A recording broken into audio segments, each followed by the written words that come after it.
Hi everyone, and welcome to another episode of Grassroots Racer.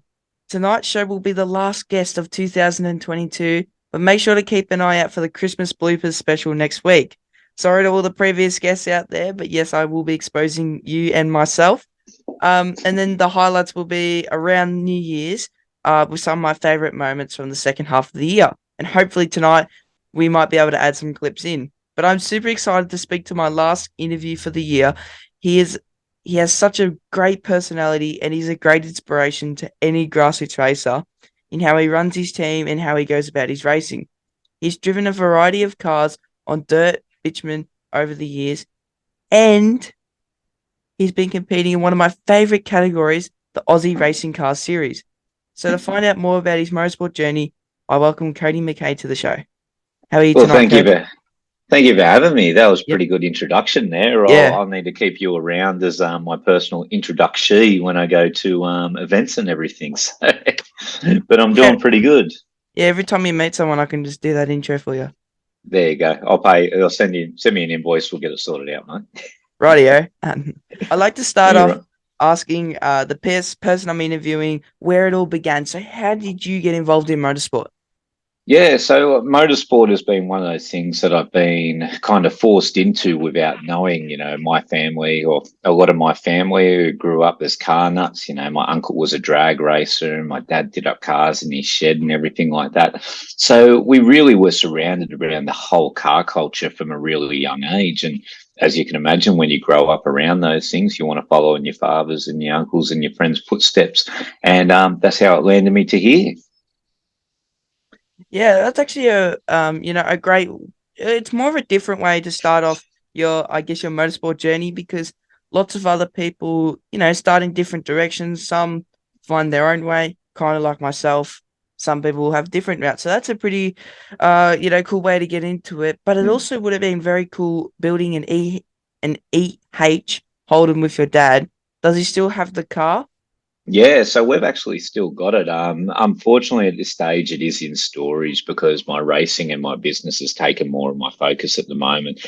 And every time I want to bring it out for a restoration, I quickly shove it back into the storage shed again for that. But no, there's classic Holdens have been a bit of a love in the family, and especially mine as well. I've owned a few over the years. They're starting to get so expensive where I don't think I can afford them Mm. anymore. So we've got a few good plans for this EH Holden. We're hoping by maybe the end of race season next year that I can pull it out of the shed. I've been got plenty of parts ready for it. It's all a case of bolting them on at the moment. Oh, so that's pretty good then. You don't have, uh, you know, heaps of work to do to it, but classic cars these days can be quite expensive. And as a Ford man myself, I'm not really a huge fan of Holden, but I can appreciate a good car.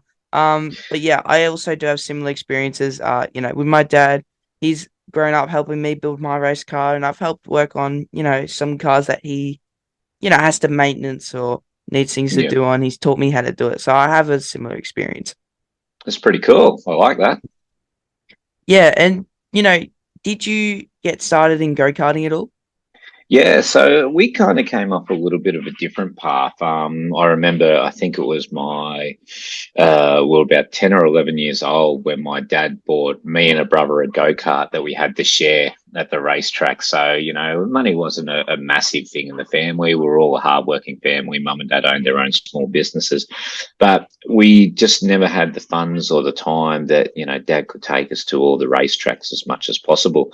And while we did, get our fix, we got to run around the kart, maybe a race here and there. My racing and go karting really didn't take off until I became an apprentice mechanic. So pretty much I left school at about 16, 17. And the first thing I wanted to do was get back into go karting after missing it for 5 years. Hmm. And yeah, with my first paycheck, I went out and got a go kart. So yeah, you could say I've got a little bit of a later start in comparison to some, but some people are more fortunate. They get into karting really young because their parents didn't assist them with that, which is fantastic. But for all us guys that couldn't do it, we had to wait till a little bit later. Mm. And like I can relate in a little bit. Like my parents are very hard workers. They don't own any businesses. My dad used to though, before he got unwell. So I can relate in a sense where we've had to work very hard for what I got, and I was very privileged that at a young age, my parents were able to buy me my first go-kart. It wasn't the Good newest one, work. wasn't the newest one. It was a very second-hand go-kart. But yeah, it did me, really great. And then, one of the things I really thank my dad for is he taught me how to get my sponsors, and you know, um, because you got to have a great partnership with these people so they can help you and bring you Yeah, further in your career. So it's exactly right. yeah. Yeah, I it's yeah. Are you So all right? no, you go on. So No, there's one thing you touched on, the sponsors. They're a very, very important part of any racing career. We know motorsport is insanely an expensive sport, and mm, especially if you want to compete at national level, it's one reason that I've been able to achieve the level I'm at is because of sponsors. They're the ones that help pay for the running costs and all that type of stuff. We do work hard for them. It becomes a second business, the race team in itself. But yeah, that's it's a very, very important journey of looking after your sponsors, caring for them, and making sure you give back to them as well. 100%, and that's why when we talk to our sponsors, we call it a partnership because a sponsor is more of like a donator. So we try and give back as much as possible. Like I do a lot of exposure for them, as you can tell. Mhm. Um, Yeah, I think you're sponsored by every brand in Australia by the looks of it at the moment. How do you keep getting these sponsors? I've just got magic. No, I'm kidding. No, well, because we're able to provide a great deal, and they see the benefit as well. So that's why lots of our partners do jump on board. So it's great to have a great relationship. And I've had most of these since I was in. Like I know I'm 15, so it wasn't that long ago. But when I was 10, I've had most of these guys on board. So Very good, very you good. really got to thank them. But let's get back to your karting journey. When you were in go karting, did you win any championships or big Uh, events? No, this is the thing, you'll hear about a lot of people going on about, oh, I won this, I achieved that, I did that. I was lucky to be making the numbers up, especially in my go-karting. Money was very tight. I could achieve some sponsorship, but the cost of everything would kind of increase, and you'd have to put money in your back pocket a lot. The biggest achievement that I could really show is I could do 8 to 10 meetings a year, whether it be club meetings or state level meetings, off my own back. As a poor mechanic, I think I was earning probably about $500 a week. Then you pull in your Mm, rent and your expenses and your girlfriend expenses. That was always an expensive one as well. But yeah, I'd try my best to get there, and just like any sport, it was very much the guy with the biggest paycheck wins. We can't forget the mm, first word of motorsport is motor. The best motor wins type thing, and if you've got the second best, you could only do that. But look, the wins are here and there. There's a few club championships rounds here and there, and you place in the top three and top five and all that type of stuff, and we consider that a win in itself, especially what we're competing with someone that would be making $150,000 a year, come on with a $200,000 trailer and a Land Cruiser and 5 go-karts and all that type of stuff. It is hard to compete. So you could say that no, it's not as a illustrious career as what I'd love mm, to make it out at. But it still didn't discount me on how I drove. I still drove exactly the same as how I feel I'd be up the front. But yep. the little thing that was sitting behind me on my right hand side couldn't push me that hard. So Yeah, I can definitely agree with you, man. Like I have a lot of go-karting achievements. Mhm. So I was able to rack up a lot of podium finishes, and fortunately enough for me, and you didn't really get to do like you said, you were lucky if you made all the rounds. I've been lucky Mm. enough to make all the rounds, and because my dad taught me to collect points and not always go for the win, I've got a lot of end of year trophies, so like thirds or seconds. I've got a Mm. first there, but I never won any like noticeable state or I won the Golden Power Series, which is like Victorian. Yeah. So yeah, I won the Victorian one, but I didn't win the state Hmm. championship. So yeah, I won states. I won, I think, one race in the state championship. That was about it. But yeah, obviously, it's very hard when you're competing up against the money. Um, Yes. so yeah, that's why I didn't win as much as I think we could have. But That's why Dad said go-karting doesn't really matter. You got to focus on getting in a car, because when you're in the car, that's where it all matters. And that's it, and that's when it starts to get more expensive. I know that by first hand, but yeah, go karting will definitely teach you a lot. And no, well, unless you're over in Europe, then you can start talking about going from go karts to Formula One. But it's still a very money hungry path into it. I always say, with especially a lot of people, is where do you expect your motorsport career to go? Do you want it to be a short burst bang, like a firecracker? You try for the top, and then if you don't get it, you just fall down. Or do you kind of look at, I want to be doing motorsport for a very long time? Should we be looking at more budget friendly series? There's no credit to you, yes, or to us, I should say, or to anyone. You might not make V8 supercars, but there's nothing wrong with being, in a smaller category for many years. I believe it was a very good example. John McCorkindale, I think it is. I've interviewed him actually. Exactly. He's had 20 years being backed by a very good sponsor and a very smart businessman, and he's achieved a lot in that as a very good support category racer. He's now touched on Super 2 or Super 3 in all those years. No, he didn't make it to V8 Supercars, and V8 Supercars might not have been his career. I don't know him personally, but he is still a name that gets recognised. His brands still get recognised. I know him as the dial before you dig man. That's exactly. That's how good it is.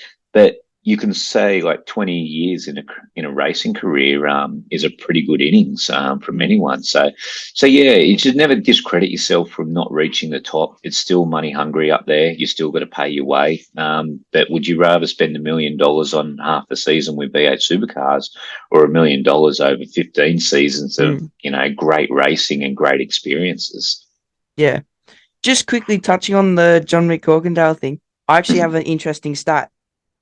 So Good. He was talking to the V8 sleuth, and sorry, I just got to read it off because I don't know it off by heart.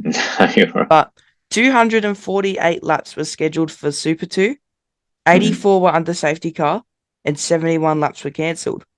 This means that it cost over $6,900 per racing lap this year. And that's it is a lot of money. Can you imagine that every time you turned your go-kart on and you did one bad lap and it cost you $6,000? And we've all done bad laps and we've gone, I wish I never did that again.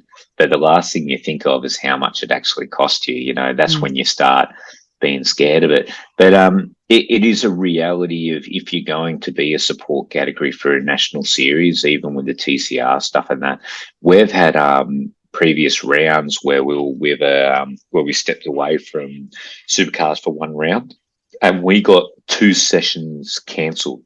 3 sessions. We lost half a racing weekend just to losing out of time and fog and all that type of stuff. So we spent, thousands and thousands of dollars to be there and everything like that. And someone comes in and says, "Oh, no someone's more important than you." They're going to take that time away from you, which you don't see at the club level or maybe the state level. So that is a very a high one thing you've got to really think about, because you don't get a refund on your race entry. You don't get a refund on the fuel you might have used, or the tires you just bought, or the accommodation and everything like that.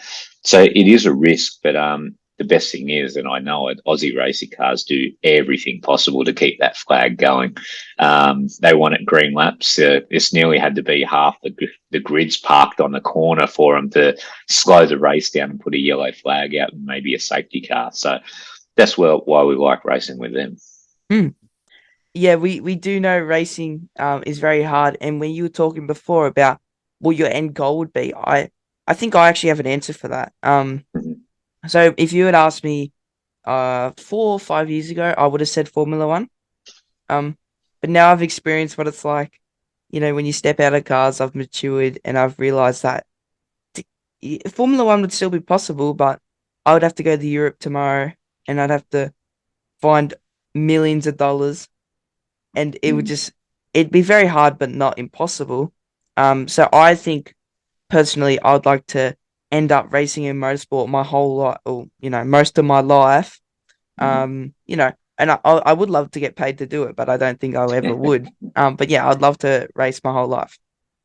Yeah, that's a very good plan of doing it. And I do talk to a lot of younger kids that are coming up and what their dreams and what they want to achieve.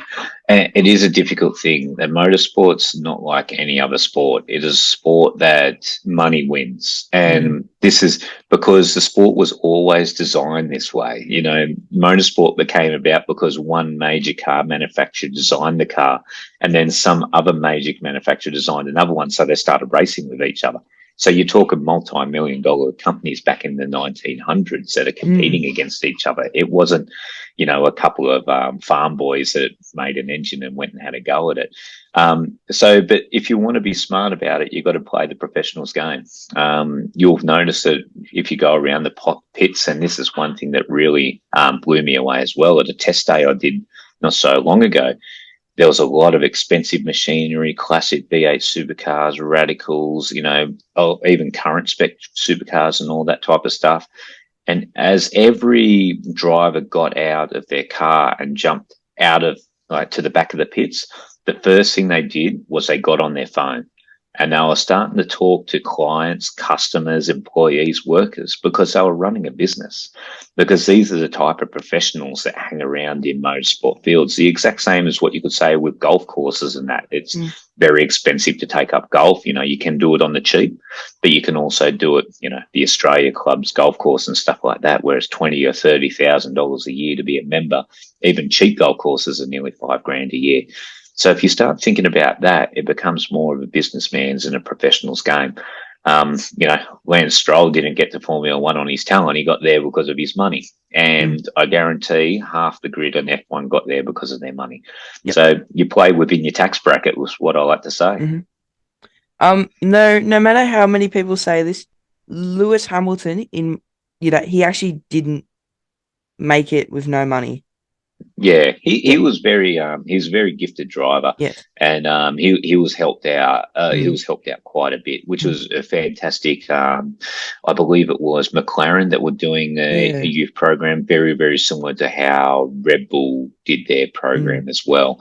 They still had to bring money into it, and they still spent a lot of money, but they definitely didn't have the money for Formula One. So there is the rarity. You know, like you've got a lot of drivers that worked hard for it. You know, look at Nicky Lauda's story. Even he had a lot of money behind him, but he still didn't have the money for F1 type thing. So that was always funny. You find these people that have got the money, but they can't release the funds to spend it on the high end sport. So you do get the rarities, and it is a fantastic story when you see it. We always love an underdog. But yeah, it's if you definitely want to grow up the ranks, you know, and you don't get lucky and touched on the shoulder by a fairy, you've got to stump up the cash. And yeah, I can agree with you there. You know, in Formula One, Esteban Ocon is actually, I believe, the only driver to make it without huge amount of dollars compared to your Lance Stroll's, Nicholas Latifi's, Mick Schumacher. You know, they all got there because of names, money. You know, like not doubting their talents. Like Lance Stroll, he was Formula 3 champion, but in F1 he didn't perform as well as some people expected. Yeah, it's you definitely get those rarities. Yeah, but it all depends on how lucky again, and that's what it comes down to, luck. Don't get me wrong; someone still would have had to pay his way, where he might have been really, really good on his marketing side of things and how he promoted himself. There was even one thing that Will Davison had a really, really good business plan on how to get into motorsport, not into motorsport, but into Formula One. I believe it was Will. Someone will correct me if I'm wrong, but he actually went to all of his business partners and said, okay, I need a couple of $1 million to get there. One, but when I get there, I will pay you back plus interest. So people were looking at him as an investment. And even when he didn't make it, he still had to pay him off, which he did because he went to the lower ranks of the V8 supercars and other categories and stuff like that. But he still pitched it in a different way that I'm an investment that's got a lot of fun around it. I'm a different and new, interesting way of how you invest in someone as a driver instead of stocks and shares and all that type of stuff as well, which they thought it was low risk. And the plan nearly worked as well. It might have been Courtney or Davison. I'm not sure. If someone will correct me about it, but I do remember the story. But yeah, that's all the extremes they went to try and make it to the big dollar game.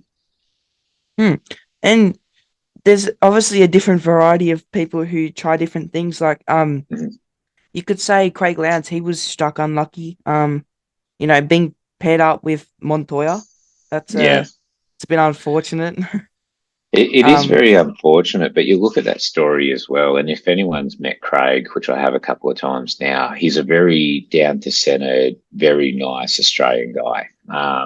Where if you've ever seen Montoya, he will rip your neck out because he thinks it's funny.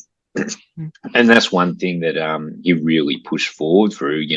He was the loudest, the meanest, the brashest. And then you've got poor little Craig Lowndes in the corner just being a nice guy and trying to look after everyone. It really does go to show that the sport is cutthroat, especially when you've only got 20 spots a year and most of them are full. I think how many drivers did we have that stepped up from Formula 2 into F1? Probably about 2 or 3 if they're lucky, most of them reserve drivers. That's how tough it is. It's like trying to kick out a CEO on a board panel and stuff like that he doesn't want to go. So, yeah, it's there's not a lot of seats for all of us. And, we've got to pick our battles. Yeah, 100%. And as I've matured, I've realised that, you got to pick which racing series is going to be suitable for the future. Yeah. And look, I do believe there is still going to be a team out there, no matter what, that will pick you up due to talent. Yeah. I still believe no matter what, there will be one. Finding that team is a different story. Exactly right. Yeah, it's don't always forget that a team is funded by someone. It's usually a good example is how Peter Adderton is running his Boost Mobile teams.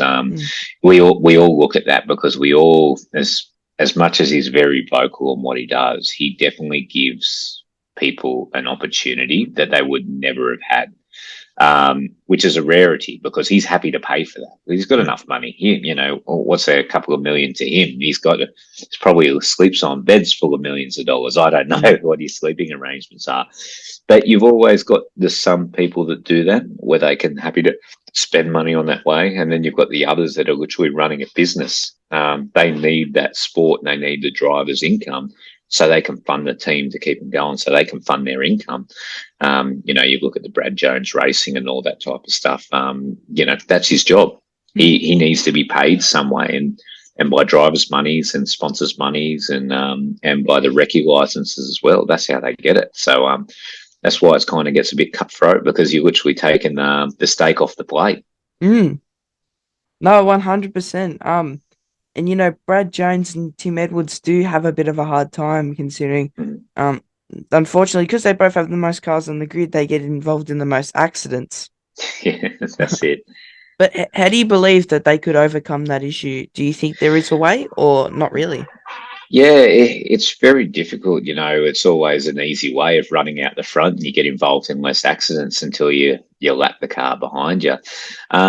If whether it might not be in their business plan to do, whether they've not got the funding to keep it clean, like in the sense of, keeping out of drivers' ways and stuff like that.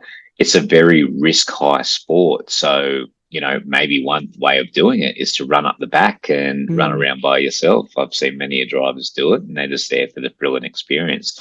But V8 Supercars isn't that. It's you're out to win it and you're out to compete type thing. A very actually difficult question because there's an easy answer, stay in the pit lane.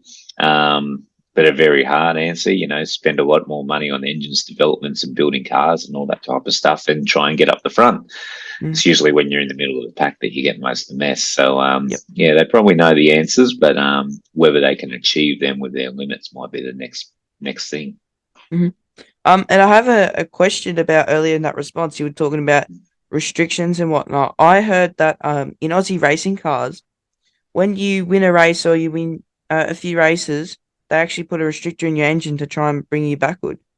Yeah, they actually do, and some people might not like that, but the whole thing is with Aussie racing cars, like you said, how much you like them, because we're an entertainment category. You're not doing anyone any favors if two guys go out the front and absolutely blitz the field. And the best thing about that is it stops people spending insane amounts of money to try and take off in the field to try and win races and embarrass everyone as well. If you've always got a rope pulling them back into everyone else and restricting them, no matter how good you are, you'll be pulled back into the grid to make the racing all entertaining. So, and it's a popular thing that's worked in many different categories. I know touring car masters will actually limit how many revs you've got in the engine. So they'll knock 500 revolutions off your top end. It was very popular in NASCAR where they did restrictor plates, very similar to how they do the Aussie cars as well. They've come out with a new system this year. Everyone has to run restrictors of some sort because you'll just keep blowing the engines if you don't. But the last round at Adelaide, say if you win a race or you're top three, they'll give you a bigger restrictor for one cylinder. If you top three again, they'll give you another restrictor. If you go again, they'll just keep giving you restrictors and weighing you back to challenge the racing to make it good. And everyone understands it in the category. Everyone wants to keep the racing short, sharp, and fun.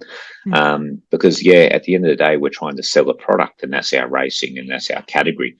If our racing becomes stale, well, it might end up like some of the other racing categories that are out there that people aren't really interested in. So, it's definitely one thing that they do, and it's worked very successfully. And it's definitely worked in people's favors. Yeah, so I've got a question about that actually. Mhm. Say you win, you underdog it, right? You start fifth, you win it, right? Next race you get a restrictor, right? And you're starting first. And say it's a long track, and you get a restrictor on the straights. Do they try and balance it out so you're not like super defected, or do they just give you the restrictor because you won? If I was coming last and 20 cars in front of me all happened to crash and I went around and did 5 laps by myself and won the race, I would still get a restrictor. There's no, well, there is a rhyme and rhythm to it. It is what it is. And it helps in some ways as well. But the thing is where you've got to get strategic about it is you'll get given one restrictor and you've got four that you can be placed in your engines. So if you keep winning, you'll get more restrictors. In that sense of, if you got lucky and a couple of cars crashed in front of you and you won the race, you'll get one restrictor. But if those other guys fix their car and they're faster on the track, they will get the restrictor the next one and the next one and the next one. So you might only have one restrictor, but the other guys will get more. So, but yeah, it's kind of a little bit of a privilege to get a restrictor. Lets everyone know you're quick.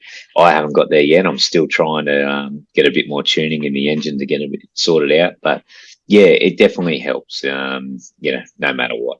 Hmm. But your Aussie racing car, it looks great and it has an awesome livery. Did you come up with that design yourself? Yeah, well, I've got a guy that does all my liveries or came on to do all my new liveries, and he does all my liveries when we do presentation to sponsors as well, called BPM Design. It's B for Barry, P for Peter, M for Mary design. He designed the latest one with the tropical design and all that type of stuff all over it, which is knocked it out of the park again. He's done so many designs for me, and every one of them's been fantastic. The original one with the Commodore that I was racing until the end of this year, we've been running that livery for a few years before COVID, and we found it wasn't beneficial to change it, but it really stood out on track as well. And I've always loved that tropical patterns and all that feeling, living in Newcastle, we're near the beach and we get that Hawaiian feeling and the palm trees and stuff. So doing that was our way of standing out, because we found that a lot of liveries and designs were quite boring in motorsport. They all followed similar patterns and similar colors and stuff like that. So we did our best to do whatever we could to go away from that and to really knock that out of the park, because we had a very big theory that even if we're not winning the race, we still want people looking at us. because if people are looking at us, sponsors will spend money with us and partner with us, and then we'll do more off track than we have to do on track. And being on track was only one part of it. The off track presence was just as big of it as well. So yeah, that was our theory behind it, and it's really become my personal, I don't know how to say it, like your personal shield or something like that, or the colours that you're always running, and the pinks, the blues, and the purples, and all that, and everything tropical and leaf patterns and all that type of stuff. So we've made it our own and decided this is who we are, and sponsors and partners love it. So that's why we keep going with that. So what do you love though most about Aussie racing cars? As like, I love watching it on the TV. So, what is your favorite thing about it?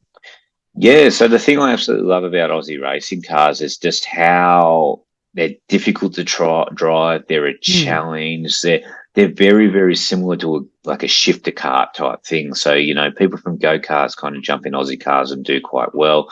They're hard to control. They're big on the brakes. They've got plenty of power, and they're so small that makes even the action quite good on a tight, twisty track. Adelaide was a good example in corners where most cars couldn't pass. We were going nearly 2 to 3 wide into those corners type thing. And they are a lot of fun to drive. Compared to a lot of other racing that I've done, they won't give you the thrill that that an Aussie racing car will get. So they are a massive challenge, but when you get it right, it's just so great to do. So, yeah, not a bad thing at all.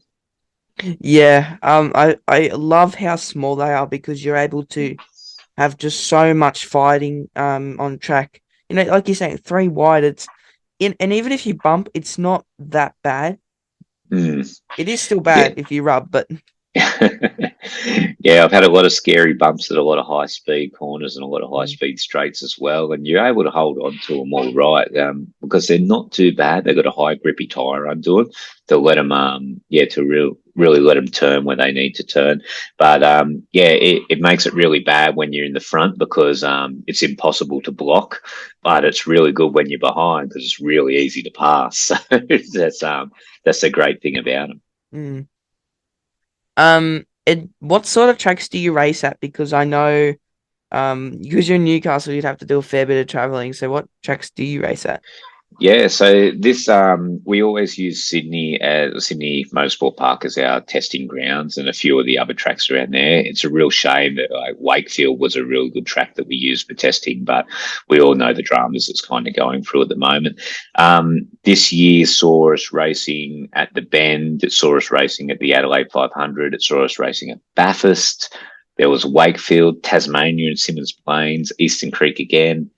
There were so many. Winton was another one as well, and I raced at so many tracks this year. I kind of forget half of where we're going. But the best thing is, it's wherever the V8s go is where we go. So we'll look at racing the Newcastle 500 again, or we'll go to Darwin, or wherever they set the season calendar down. We're allowed to be there, so we got no problems with that. Yeah, I really hope they pass that vote in Newcastle. So you guys are allowed to have the 500 there, because it'd be great to see you guys.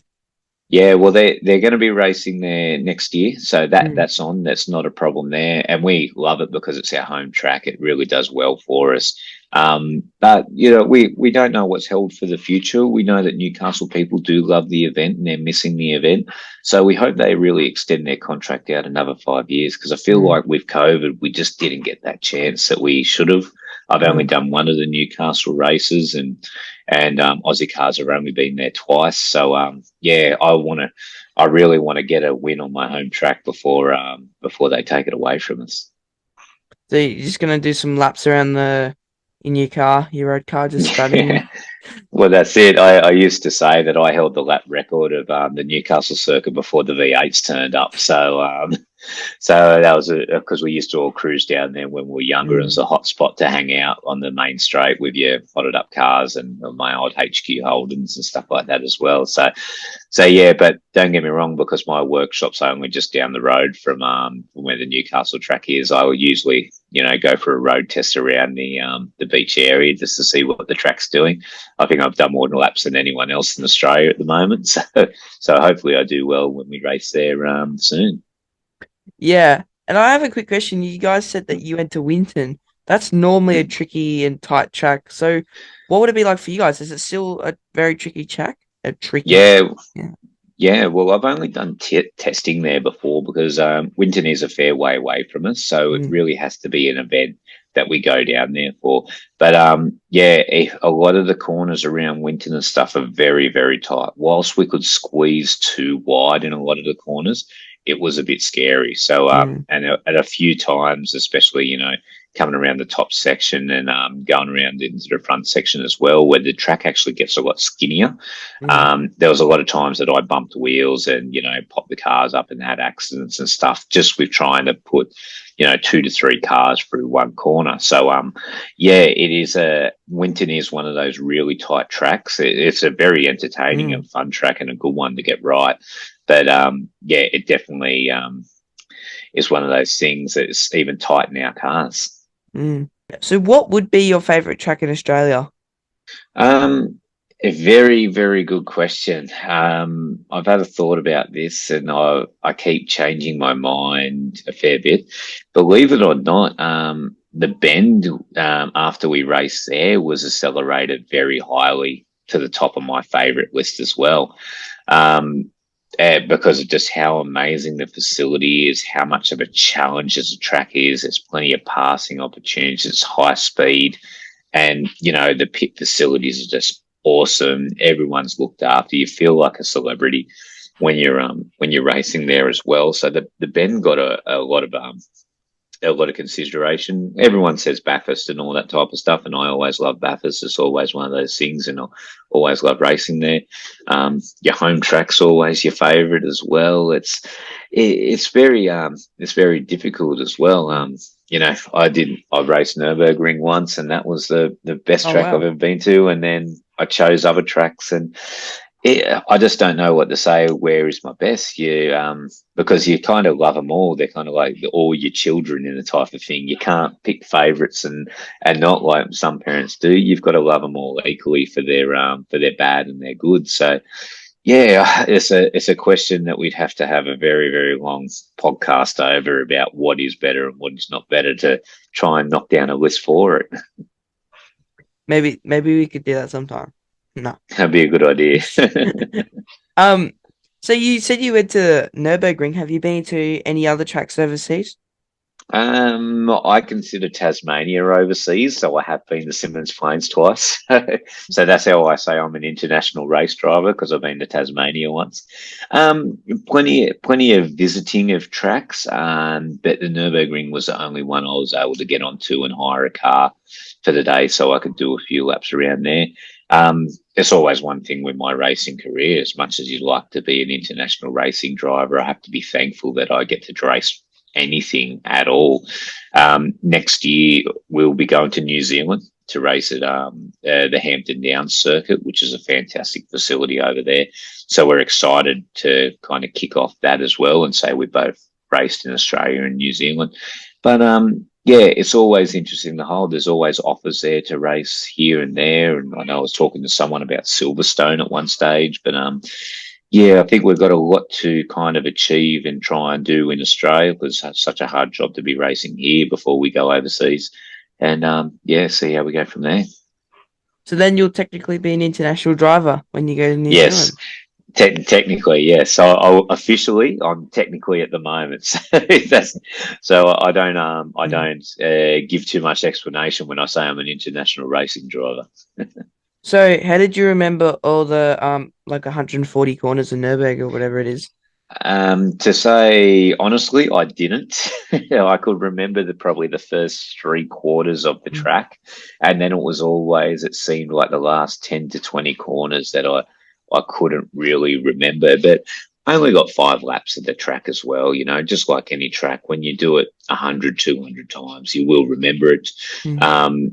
When it was so expensive to hire a car, and if the risk of crashing it, you'd have to pay all the damages, and I'd have to end my holiday. So you remember what you did and wound out of it where you could and stuff like that. But yeah, it's one of those things. I probably should have done more laps on the simulator before I went over there. But yeah, it's always such a long track that I usually practice on the simulator at the tracks I'm racing at, and not too much over there.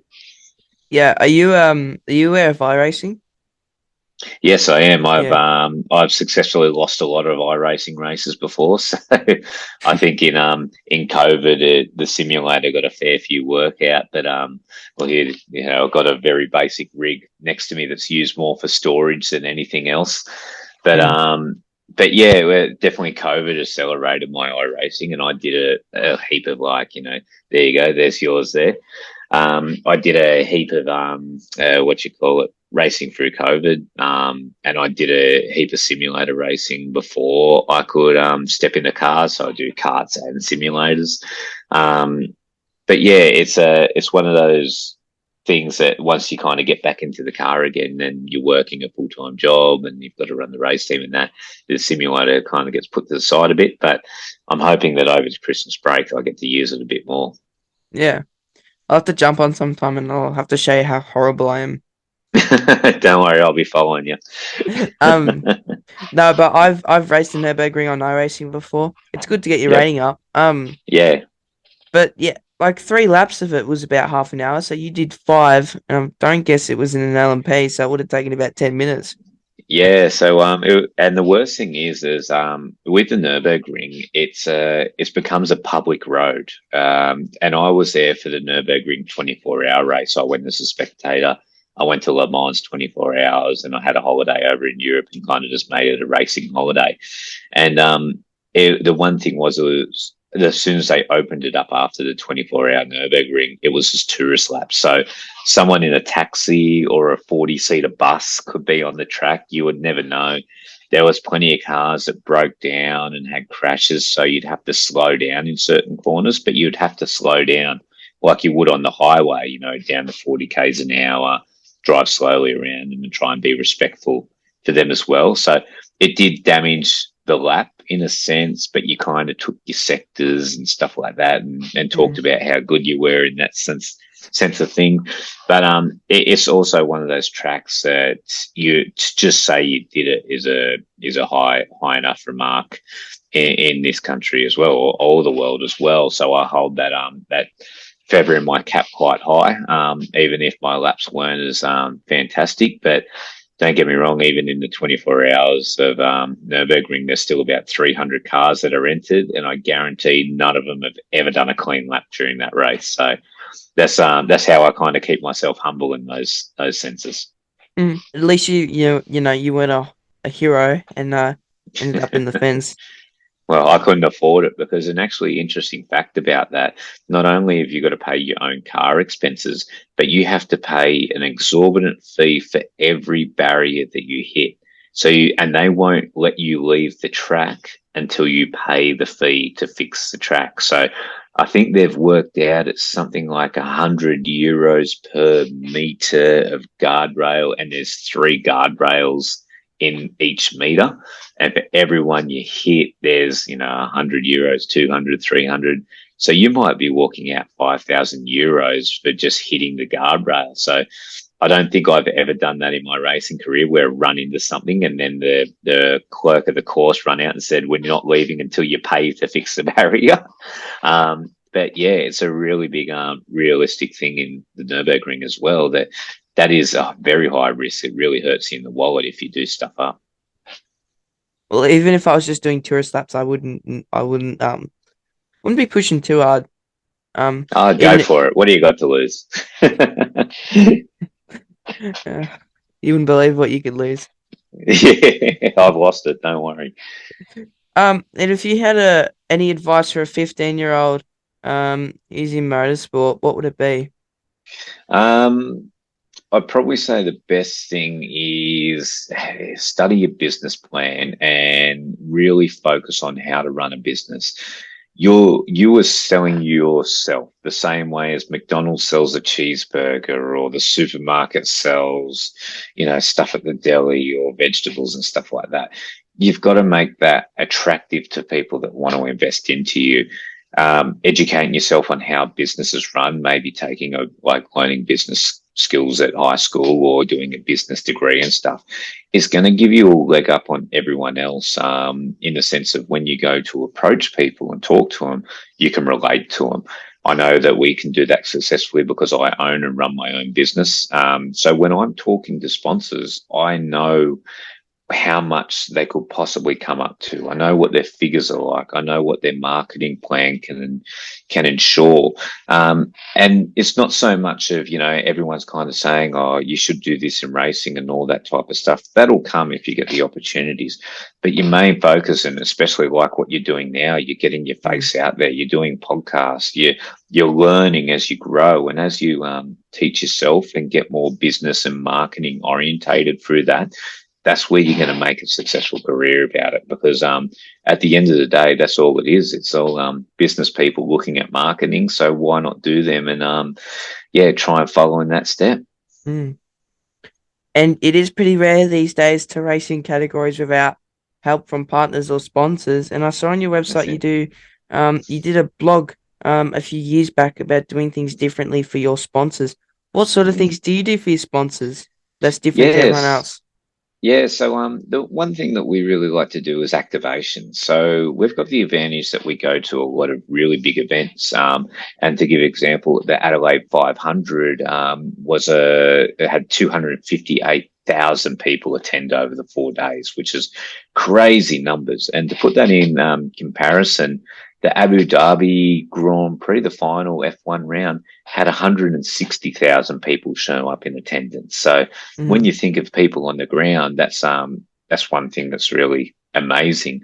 So when we go to these events, we really focus on what the sponsors or partners want to achieve out of it. This is a marketing exercise for them. They need to see a return of investment.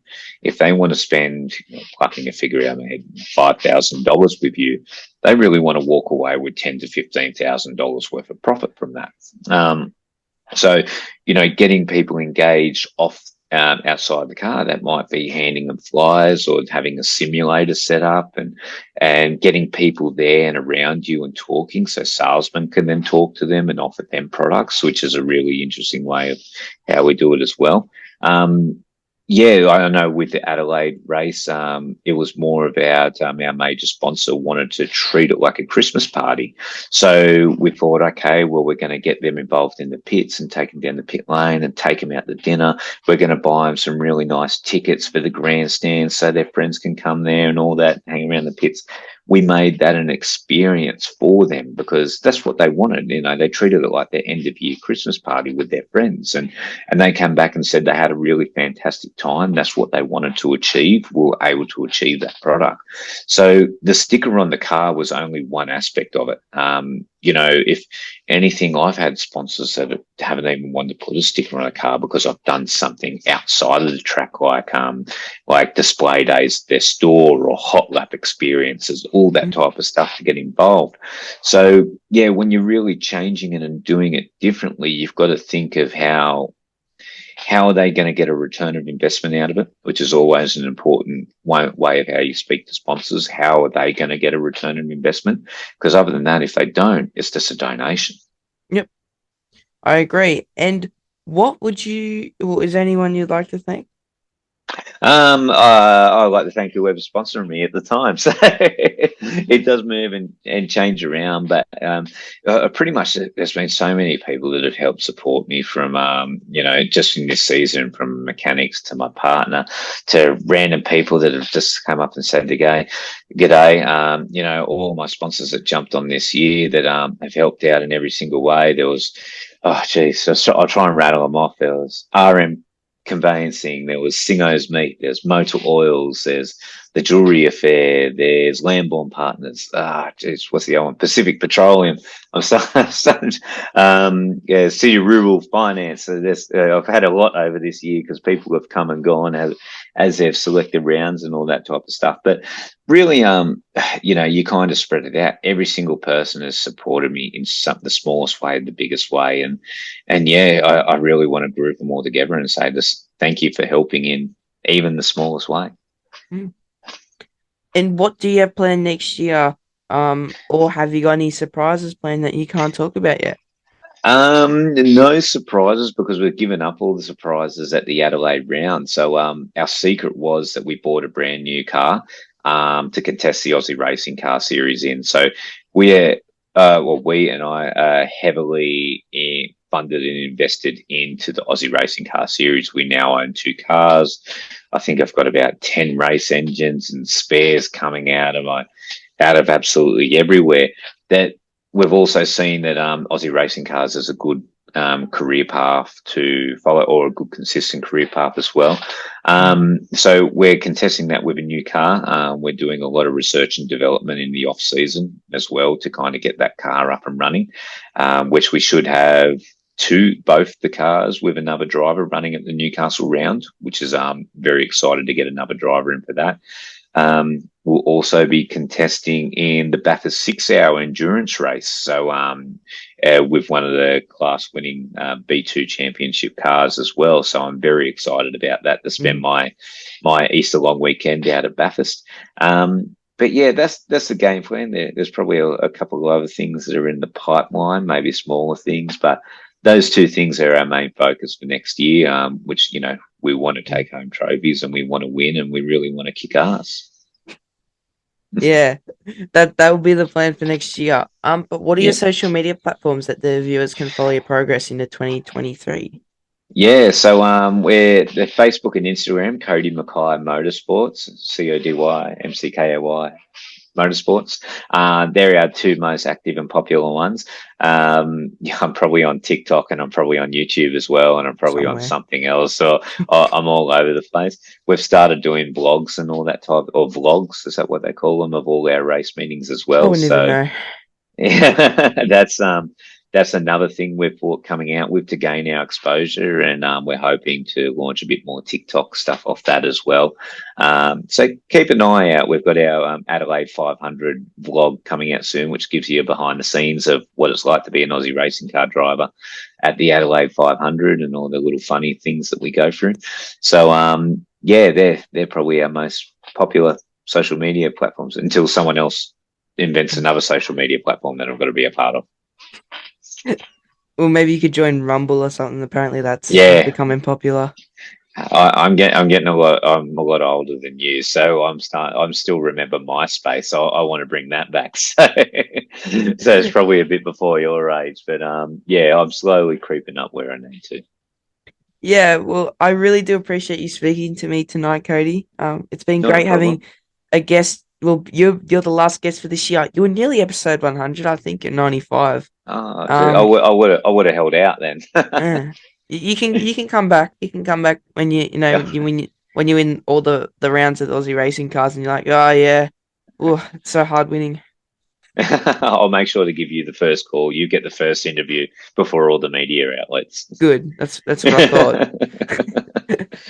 But there is still a bit of speedway going on. So if you're still racing, remember to drive fast and take chances. And remember, everyone, keep an eye out for my Christmas and New Year specials in the coming weeks. And I appreciate all the support from everyone who watches the show. Merry Christmas and have a happy New Year. See you, everyone. Stay rad. Yep.